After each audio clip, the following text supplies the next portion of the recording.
Se você já entregou alguns prédios, é bem provável que você tenha perdido milhões sem saber. Não por erro, mas porque ninguém foi contratado para fazer as perguntas certas na hora certa. E o pior, quando você não está olhando para isso, tem incorporadores que estão aumentando a margem, viabilizando projetos que antes não fechavam, entregando mais com menos. Se você ainda não está fazendo isso, está competindo em desvantagem sem saber. Esse vídeo é para você. Até o final, você vai saber aonde está o dinheiro invisível dentro de um empreendimento. E vai entender por que ter uma boa equipe técnica não é proteção suficiente para capturar esse valor.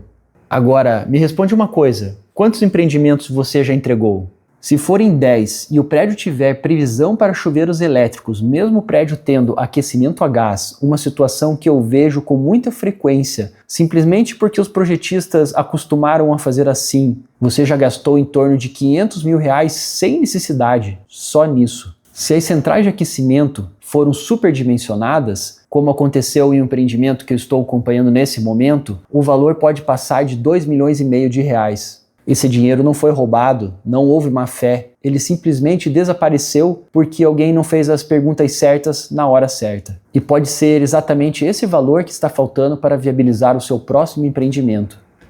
Meu nome é Rodrigo Scorsin, sou engenheiro civil e trabalho há mais de 20 anos nessa área. Comecei em obra, aprendi estrutura, fundações, instalações, cada disciplina por dentro. Depois migrei para a gestão de projetos. Nos últimos anos tenho trabalhado como consultor estratégico de incorporadores, especificamente na fase de desenvolvimento de projetos. E foi nesse caminho que eu descobri um padrão que se repete. Não basta ter a equipe certa, ter cada especialista fazendo bem o seu trabalho dentro da sua disciplina, porque existe um espaço entre as disciplinas, entre os projetos, entre o que o projetista decide dentro do seu escopo e o que o incorporador precisaria saber. E é aí que o valor some, silenciosamente, sem que ninguém perceba. Mas não é só o espaço entre as disciplinas. Dentro de cada disciplina existem superdimensionamentos, falta de briefing, falta de análise crítica, falta de conhecimento de como todos os sistemas vão operar em conjunto.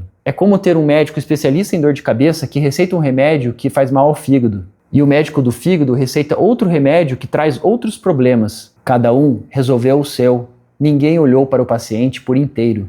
É exatamente dessa complexidade dentro de cada disciplina e na multidisciplinaridade entre elas que a engenharia de valor precisa dar conta. A engenharia de valor não nasceu na construção civil. Ela veio da indústria, desenvolvida na década de 1940. Quando engenheiros forçados pela escassez de materiais na Segunda Guerra Mundial precisaram questionar cada componente do que eles produziam. Qual é a função disso? O que é estritamente necessário para cumprir essa função? E qual é a forma mais eficiente de entregá-la? Esse processo sistemático de análise revelou uma coisa surpreendente. Quando você projeta com foco na função e no custo-benefício real, a solução alternativa muitas vezes performa igual ou melhor que a original. Desde então, virou disciplina formal, aplicada em indústrias no mundo inteiro. Na construção civil, quase não existe. Globalmente, o tema é subexplorado, o conteúdo é raso. E no Brasil, praticamente ninguém está falando sobre isso com profundidade. Por quê?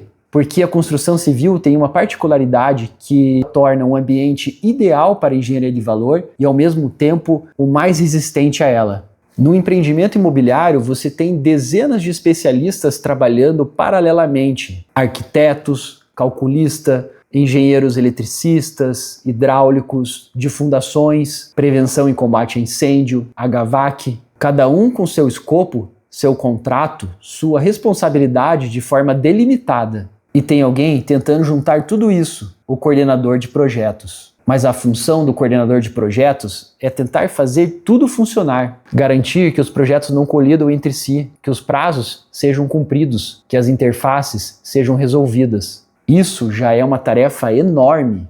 O que o coordenador não consegue fazer, e não é culpa dele, é questionar se a decisão técnica de cada disciplina está gerando o valor que deveria para o negócio. Se os cálculos de cada sistema não estão superdimensionados, porque o foco dele está direcionado para fazer funcionar, não para julgar se aquilo que foi projetado deveria existir da forma como existe. Para fazer isso, você precisaria de um perfil diferente. Alguém com conhecimento avançado em todas as disciplinas, capaz de entender as possibilidades de cada sistema e de conversar em nível técnico com cada projetista. Alguém que entende tanto de campo quanto de projeto, que já viu o suficiente para saber o que não está sendo perguntado. Mas conhecimento técnico sozinho não resolve. Esse trabalho precisa mais do que isso. Exige a disposição de questionar o que todo mundo já aceitou, de não se conformar com o padrão só porque sempre foi assim, de enxergar possibilidades onde o especialista vê solução já encerrada.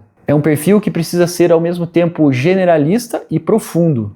Crítico construtivo, não conformista, com visão sistêmica sobre uma das atividades mais complexas que existem, desenvolver um edifício do zero.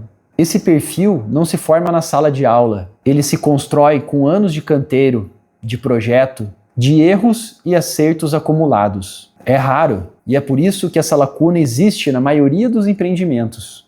Não porque os profissionais envolvidos são ruins, mas porque ninguém com essas características foi contratado para fazer isso. Essa é a visão que define se o seu empreendimento vai funcionar ou se ele vai realmente performar. É como montar um quebra-cabeças onde cada peça foi desenhada por uma pessoa diferente e nenhuma delas jamais viu a imagem completa. E é justamente essa estrutura que torna a construção civil o ambiente ideal para a aplicação da engenharia de valor e, ao mesmo tempo, o mais resistente a ela. Ideal porque há dezenas de decisões técnicas sendo tomadas em paralelo, por especialistas que não conversam entre si com visão de negócio. Cada uma dessas decisões é uma possibilidade de questionar, otimizar, capturar valor. E resistente porque essa mesma fragmentação faz com que ninguém se sinta responsável por fazer essa pergunta. O arquiteto resolve o seu, o calculista resolve o seu, o coordenador garante que tudo funcione, e o incorporador aprova o que recebe, sem ter visibilidade completa do impacto de cada escolha.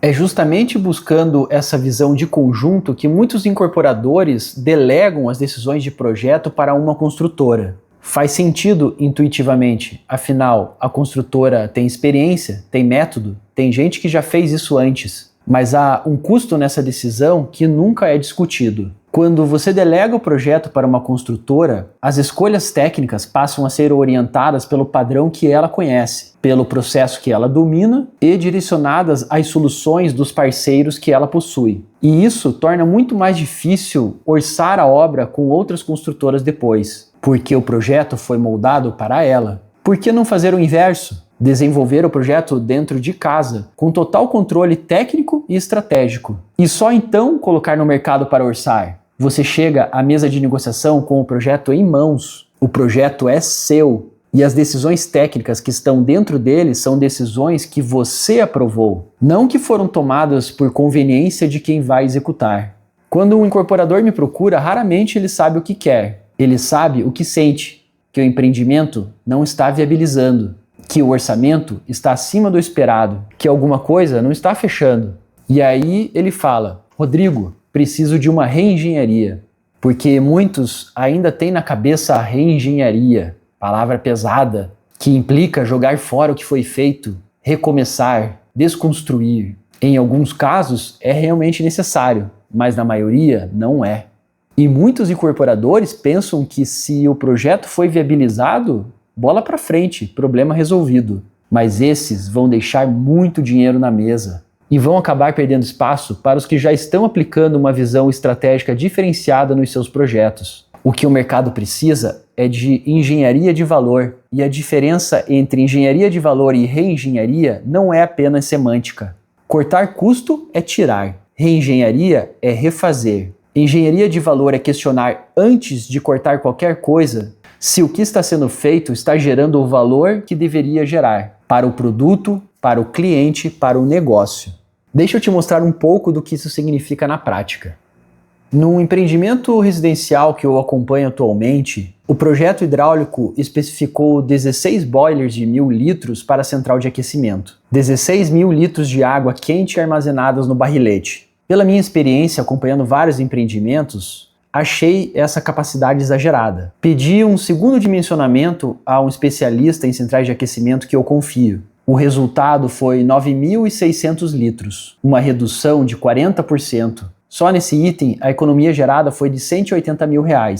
Sem contar que o barrilete não precisaria ser ampliado, uma demanda que já existia para a próxima revisão da arquitetura, o que ainda trouxe uma economia de mais R$30 mil para construir uma área que não poderia ser vendida, resultando em mais de R$200 mil de economia só nesse item. No mesmo empreendimento, o projeto elétrico trazia uma previsão de carga para chuveiro elétrico, mesmo o edifício tendo aquecimento central a gás. Quando questionei sobre isso no briefing estratégico, a resposta foi que eles sempre faziam dessa forma, mas que realmente não era uma necessidade. Uma previsão que representava só em custo de transformador R$50 mil, sem contar o incremento na infraestrutura para suportar essa carga. O incorporador aprovou a exclusão disso na hora quando eu apresentei, mas ninguém tinha chegado nele antes mostrando quanto custava essa previsão. 2 itens aparentemente inofensivos, mas que escondiam mais de R$250 mil em custos desnecessários. Aí está o dinheiro invisível que eu prometi te mostrar lá no início.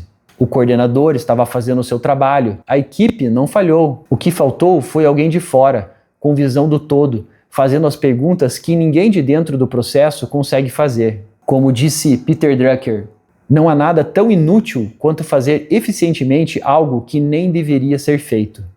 É exatamente isso. Você pode ter dimensionado da melhor forma possível e ainda assim ter projetado algo que nem deveria existir ou que não estava adequado ao contexto daquele produto específico. Não é que alguém estava fazendo errado, é que ninguém havia perguntado se aquilo deveria ser feito ou se fazer daquela forma seria a melhor solução para aquele empreendimento específico. E isso que eu estou mostrando é apenas um sistema. É basicamente a pergunta de como o cliente vai tomar banho. Agora pense em quantos milhões pode chegar esse impacto ao questionar todos os sistemas do prédio, todas as disciplinas com essa mesma visão. E não pense que a engenharia de valor só faz sentido no início do projeto. Obviamente, ela tem um momento ótimo, quando o projeto executivo ainda não está fechado, quando as decisões ainda têm liberdade, mas ela pode ser aplicada em qualquer fase, inclusive na obra. Em um outro empreendimento, durante a execução, uma indefinição de projeto estava travando a obra. O arquiteto havia projetado um requadro diferenciado em ACM para as janelas de banheiro de uma determinada fachada. Era uma solução tecnicamente correta, esteticamente coerente. Só havia um detalhe: aquela fachada dava para os fundos do prédio e só poderia ser vista por quem estivesse no pátio do apartamento Garden. Mais ninguém. Eu verifiquei a intenção da arquitetura e entendi a proposta. O normal seria informar a obra como executar e dar sequência, mas a engenharia de valor tem outra visão. O primeiro questionamento que fiz foi: essas janelas precisam existir? Eram janelas de banheiro e os outros banheiros desse apartamento são enclausurados, com ventilação mecânica. Será que esse também não poderia ser assim? Levei para o incorporador. A resposta foi que, como esse banheiro era o banheiro da suíte master, seria importante ter a ventilação natural. Ok, então. A segunda pergunta foi, para a qual eu já imaginava a resposta: faz sentido criar um requadro a mais e utilizar o ACM, que é um material nobre, para melhorar o acabamento entre as janelas de banheiro de uma fachada que só será vista por alguém no pátio do apartamento Garden? A resposta foi, obviamente, não. Simplificamos a solução com o reboco normal e a eliminação do ACM. Liberamos a obra e o valor economizado pode ser revertido em margem de lucro ou para entregar alguma coisa que gere valor ao empreendimento. Uma máquina de gelo, um bebedouro para a academia, um diferencial que o cliente vai perceber, diferente do requadro que ninguém jamais perceberia. Aliás, indefinições e mau detalhamento de projetos são algumas das principais causas de atrasos em obras. Esse é um dos temas que eu já abordei aqui no canal. O link está na descrição. Assista se você quiser entender como isso impacta o prazo e o custo da sua obra. Resumindo, engenharia de valor não é uma reunião, não é um relatório e definitivamente não é uma planilha de corte de custo com outro nome. Engenharia de valor é uma postura. É a disciplina de perguntar sistematicamente se cada decisão de projeto está gerando o valor que deveria gerar, para o produto que você quer entregar, para o cliente que você quer atingir e para o negócio que você quer que feche. E essa postura não emerge da equipe de especialistas. Ela precisa de alguém que olhe de fora, com visão de negócio, sem o viés de defender a solução que projetou. Então, aqui está a resposta para a segunda promessa que eu fiz no início. Por que ter uma boa equipe não é o suficiente? porque a sua equipe foi contratada para resolver problemas dentro de cada disciplina. Ninguém foi contratado para dizer se o problema deveria existir, se o problema é realmente esse, ou se resolver esse problema não vai gerar outros.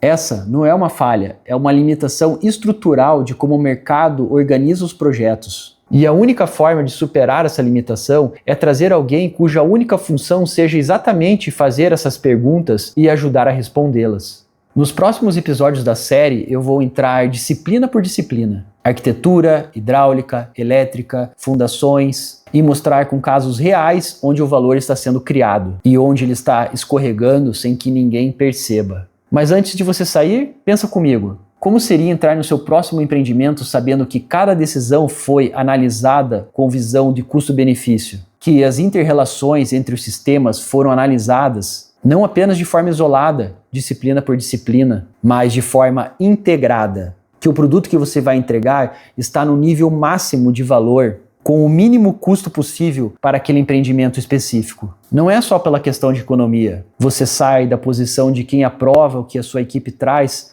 para a posição de quem sabe, de fato, que cada real do orçamento foi questionado. E o tempo para chegar nesse nível é agora. Porque cada semana que se passa com o projeto avançando é uma decisão que se fecha.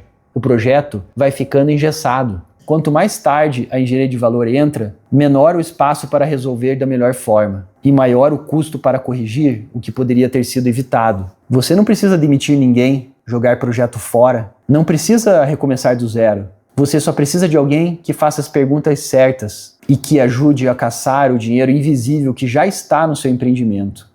Se quiser fazer isso junto, me chama. A conversa inicial é gratuita e rápida. E já nessa conversa, você vai sair com uma visão diferente do seu empreendimento. Junte-se a incorporadores que já estão usando a engenharia de valor para aumentar a margem e viabilizar projetos que antes não fechavam.